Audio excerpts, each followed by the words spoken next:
Коми Республиканской академии госслужбы одновременно стартовали два больших проекта. Это открытие Центра компетенций по подготовке молодежного управленческого резерва по отраслям и дополнительная общеобразовательная общеразвивающая программа «Профессариум. Кампус лидеров изменений». А каждая отдельно расскажет Анастасия Тюрнина.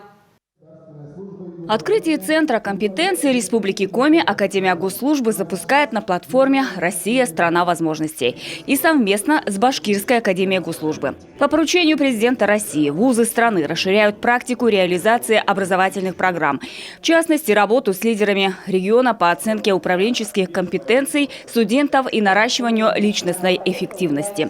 Основная миссия Центра – создание мотивации по подготовке молодых лидеров, наращивание управленческих компетенций и навыков, которые сегодня необходимы современному руководителю. В конкурсном отборе примут участие свыше 1000 студентов колледжей и вузов, по итогу которых будут отобраны 50 потенциальных молодых лидеров. На протяжении года резервисты пройдут интенсивы, тренинги, практики по повышению личностной эффективности и грамотности, освоят техники развития региона и бизнеса по различным отраслям, ну и также сформируют проектные команды и подготовят свои дорожные карты по, опять же, отраслям.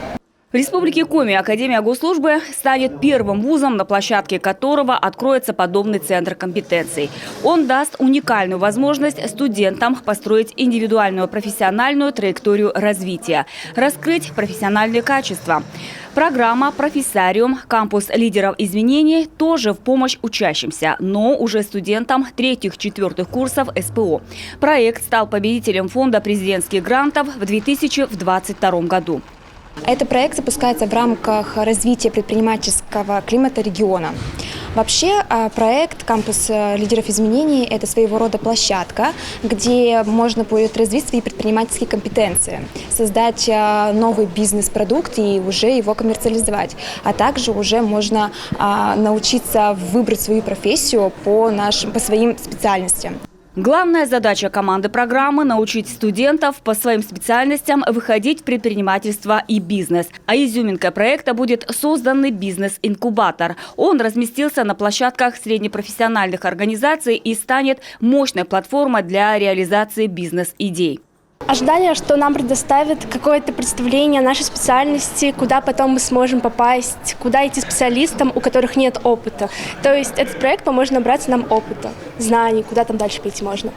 Один из участников программы – Сыктывкарский колледж имени Ивана Куратова.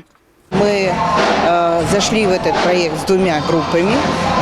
Это группа по специальности туризм и группа по специальности социальная работа. Почему мы выбрали эти группы? Ну, потому что, наверное, именно на этих специальностях вот проблема трудоустройства, проблема организации собственного дела, проблема реализоваться в качестве социального предпринимателя, наверное, наиболее актуальна. В рамках работы центра и программы студенты смогут развить и гибкие навыки. Они необходимы для ведения своего дела, продвижения лидерских качеств и самореализации. Такая масштабная работа в регионе проводится, чтобы наша молодежь в будущем оставалась и работала в республике. И на благо ее. Анастасия Тюрнина, Эдуард Фомичев, телеканал Юрган.